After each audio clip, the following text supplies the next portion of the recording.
मन की शक्ति और आकर्षण का रहस्य एक सच्ची कहानी। शक्ति हर इंसान के भीतर होती है। अगर किसी चीज को तुम पूरे मन से चाह लो तो तुम उसे हासिल कर सकते हो। यह बात मैं नहीं कह रहा, यह सभी महापुरुषों ने कही है। लेकिन अगर यह सत्य है तो एक सवाल उठता है, जो हम अपने मन से चाहते हैं वह हमें मिलता क्यों नहीं? कोई भी इंसान अपने मन से दुख नहीं चाहता, फिर भी वह दुखी रहता है। हर इंसान सफलता चाहता है, पैसा चाहता है, सुख शांति चाहता है, फिर भी अधिकतर लोग असफल क्यों रह जाते हैं? तो क्या महापुरुष गलत थे, या फिर हम ही कहीं गलत तरीका अपना रहे हैं? आज की इस कहानी में आपको यह समझ आएगा कि मन से किसी भी बात को कैसे करवाया जाता है और आकर्षण का नियम, लॉ ऑफ अट्रैक्शन, वास्तव में कैसे काम करता है। कहानी छोटी है लेकिन बहुत गहरी है। कहानी शुरू होती है। एक बार की बात है, एक आदमी था जिसके जीवन में केवल दुख ही दुख था। वह जो भी काम करता उसमें असफल हो जाता। घर आता तो घर में हमेशा क्लेश रहता। किसी से मदद मांगता तो कोई उसकी मदद नहीं करता। उसे ऐसा लगता था जैसे चारों तरफ से दुखों का पहाड़ उसी पर टूट पड़ा हो। उसे समझ नहीं आ रहा था कि वह इन दुखों से बाहर कैसे निकले। दिन रात वही सोचता रहता, मैं अपने दुखों से छुटकारा कैसे पाऊं? इसी चिंता के कारण उसे नींद भी नहीं आती थी। आंखों के नीचे काले घेरे पड़ गए थे जो उसके गहरे दुख और तनाव को दिखाते थे। कभी कभी उसके मन में आत्महत्या के विचार भी आते थे, लेकिन परिवार की चिंता करके वह यह कदम नहीं उठा पाता था। एक दिन उसने ठान लिया, अब चाहे मुझे कुछ भी करना पड़े, इन दुखों से बाहर निकल कर रहूंगा। बाबाओं और टोटकों की ओर यात्रा। उसने अपने एक मित्र से पूछा कि जीवन कैसे सुधारा जाए। मित्र ने कहा, किसी बाबा के पास जाओ, उनके पास ऐसा मंत्र होता है जिससे दुख मिट जाते हैं, जीवन खुशियों और धन से भर जाता है। उस आदमी के मन में यह बात गहराई से बैठ गई कि कोई बाबा ही उसके दुख दूर कर सकता है। जहां भी किसी बाबा का नाम सुनता वह वहां पहुंच जाता। बाबा से कहता, मैं कुछ भी करने को तैयार हूं, बस मेरे दुख दूर कर दीजिए। बाबा उसे टोने टोट के बताते और बदले में दक्षिणा ले लेते। वह आदमी पूरी श्रद्धा से सब करता, लेकिन उसके जीवन में कोई सुधार नहीं आता। उल्टा उसका जीवन और ज्यादा दुखी हो जाता। धीरे धीरे उसकी जमा पूंजी भी खत्म होने लगी। तब उसे एहसास हुआ, बाबाओं के पास जाने से मेरे दुख कम नहीं हो रहे, बढ़ते ही जा रहे हैं। हवन और बाहरी उपाय।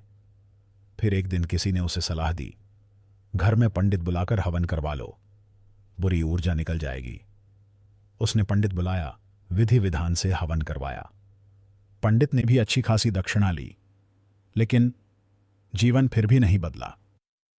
यहां से असली रहस्य शुरू होता है।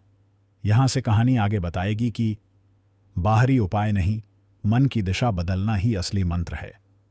वह वहां से विदा तो हो गया, लेकिन कुछ दिनों बाद उसे महसूस हुआ कि उसके जीवन में अब भी कोई बदलाव नहीं आया है।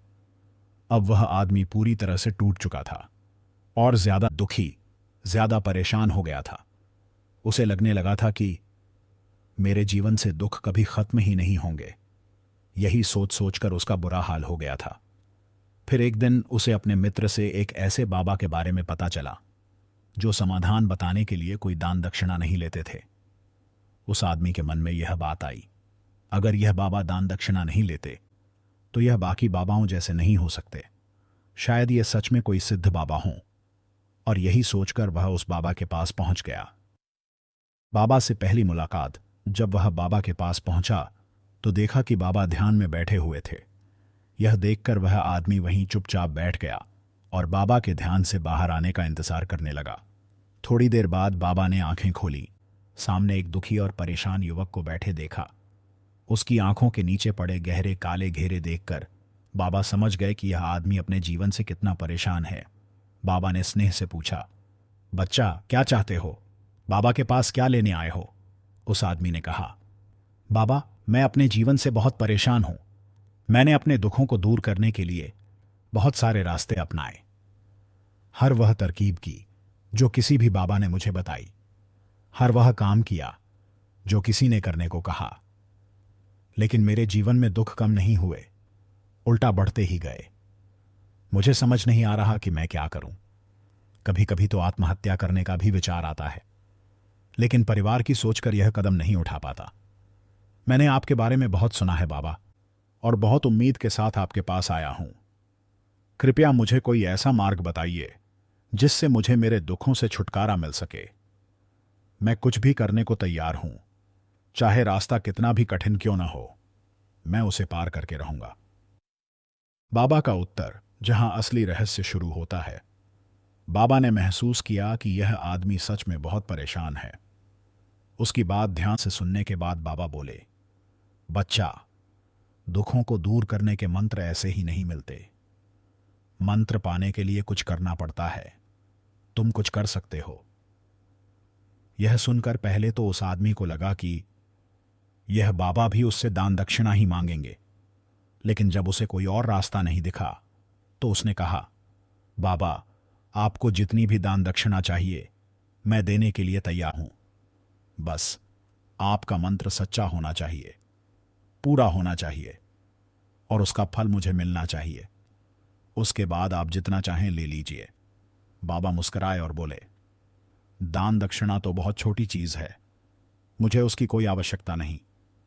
यह सुनकर वह आदमी थोड़ी देर सोच में पड़ गया और बोला, तो बाबा, मैं अंगारों पर चलने के लिए भी तैयार हूं, आप बस मुझे आज्ञा दीजिए। कठिन मंत्र की शुरुआत। बाबा बोले, अंगारों पर चलना तो छोटी बात है, जो काम मैं तुमसे करवाने वाला हूं वह बहुत कठिन मंत्र है। अगर उसे पूरा कर पाए तभी तुम्हारा कल्याण होगा। वह आदमी बोला, बाबा, आप मुझे बताइए तो सही, मुझे करना क्या होगा? मैं कुछ भी करने को तैयार हूं। इस पर बाबा ने कहा, यहां से जब तुम अपने घर जाओ तो रास्ते भर अपने मन में बस एक ही बात दोहराते जाना, मैं सुखी हूं, मैं सुखी हूं, मैं सुखी हूं। लेकिन याद रखना,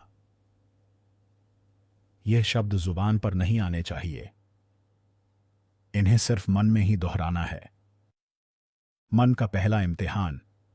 यह सुनकर वह आदमी बोला, ठीक है बाबा, मैं यह कर लूंगा, लेकिन इससे होगा क्या? बाबा बोले, देखो, वैसे भी तुम इतने बाबाओं के मंत्र आजमा चुके हो, एक यह मंत्र भी आजमा कर देख लो। उस आदमी ने सोचा, बाबा दान दक्षिणा भी नहीं ले रहे और मंत्र भी छोटा सा है, इसे तो मैं कर ही सकता हूं। उसने कहा, ठीक है बाबा, मैं यह मंत्र जरूर करूंगा। आखिरी शर्त। वह आदमी यह कहकर वहां से जाने लगा। तभी पीछे से बाबा ने आवाज दी, बच्चा, एक बात याद रखना, जब तुम यह मंत्र अपने मन में दोहराओ तो तुम्हारे मन में बंदर जैसे उछलते कूदते विचार नहीं आने चाहिए, बंदर का ख्याल भी नहीं आना चाहिए, तभी यह मंत्र सिद्ध होगा। वह आदमी हंसते हुए बोला, बाबा, मुझे तो आज तक बंदर का कोई विचार नहीं आया, अब क्यों आएगा? आप चिंता मत कीजिए, मैं बस मन में यही दोहराऊंगा, मैं सुखी हूं, मैं सुखी हूं। इसके अलावा कोई और विचार मेरे मन में नहीं आएगा। यह कहकर वह आदमी वहां से चल पड़ा। वह आदमी वहां से चल दिया। रास्ते में वह अपने मन में लगातार दोहराता जा रहा था, मैं सुखी हूं, मैं सुखी हूं। अभी वह थोड़ी ही दूर चला था कि अचानक उसके मन में बंदर का ख्याल आ गया। बंदर का विचार आया और चला भी गया, लेकिन वह आदमी चौंक गया। उसने सोचा, आज तक तो मुझे कभी बंदर का कोई विचार नहीं आया, आज अचानक यह ख्याल क्यों आ गया? और बस यहीं उसने गलती कर दी। उसने उस बंदर के विचार को पकड़ लिया। वह यह भूल गया कि उसे कौन सा मंत्र दोहराना है, और वह बंदर के बारे में सोचने लगा। थोड़ी देर बाद उसे फिर होश आया तो उसने दोबारा मन में दोहराना शुरू किया, मैं सुखी हूं, मैं सुखी हूं। लेकिन तभी अचानक उसके सामने सच में एक बंदर दिखाई दे गया। उसे देखते ही उसके मन में फिर से बंदर का विचार उठ गया। अब वह अपने मन से इस विचार को बाहर फेंकना चाहता था। वह चाहता था कि किसी भी तरह से बंदर का ख्याल ना आए, लेकिन सामने बंदर ही बंदर दिखाई दे रहा था। इसी जद्दोजहद में वह घर पहुंच गया। मन का असर शब्दों तक पहुंच गया। घर पहुंचते ही उसने अपनी पत्नी से कहा, अरे बंदरिया, आज खाने में बंदर परोस दो। जैसे ही उसे एहसास हुआ कि उसने क्या बोल दिया है, वह अपने बाल नोचने लगा, दीवारों में सिर मारने लगा और बोला, आज तक मुझे बंदर का कोई विचार नहीं आया, और आज मुझे क्या हो गया है? मुझे हर जगह बंदर ही बंदर क्यों नजर आ रहे हैं? यही सोचते सोचते वह पूरी रात सो नहीं पाया। रात भर करवटें बदलता रहा। फिर से बाबा के पास। सुबह होते ही वह सीधे उसी बाबा के पास पहुंचा। बाबा के चरणों में गिरकर बोला, बाबा, पता नहीं क्या चमत्कार हो रहा है। आज तक मुझे बंदर का कोई विचार नहीं आया, लेकिन कल से जब से आपने कहा कि बंदर का विचार नहीं आना चाहिए, तब से मुझे हर जगह बंदर ही बंदर दिखाई दे रहे हैं। बाबा, मुझे तो आपके पीछे पेड़ पर बैठा हुआ बंदर भी केले खाते हुए दिखाई दे रहा है। यह सब हो क्या रहा है? यह सुनकर बाबा मुस्कुराने लगे। मन का गहरा रहस्य। बाबा बोले, बच्चा, मन का जाल बहुत गहरा होता है। इसे समझ पाना इतना आसान नहीं है। बंदर तो तुम्हारे रास्ते में पहले भी आते थे। जब तुम मेरे पास आए थे, तब भी इन्हीं पेड़ों पर बंदर घूम रहे थे, लेकिन तब तुम्हारा ध्यान उन पर नहीं था। तब तुम्हारा ध्यान सिर्फ अपने दुखों पर था। फिर बाबा ने आगे कहा, बच्चा, हम जिस चीज को दूर भगाने की कोशिश करते हैं, वही चीज हमारे मन में और गहराई से प्रवेश कर जाती है। असल में हम जिस चीज से छुटकारा पाना चाहते हैं, वह पहले से ही हमारे साथ गहराई से जुड़ी होती है, और जितना अधिक हम उससे छुटकारा पाना चाहते हैं, वह उतनी ही गहराई से हमारे मन में बैठती चली जाती है।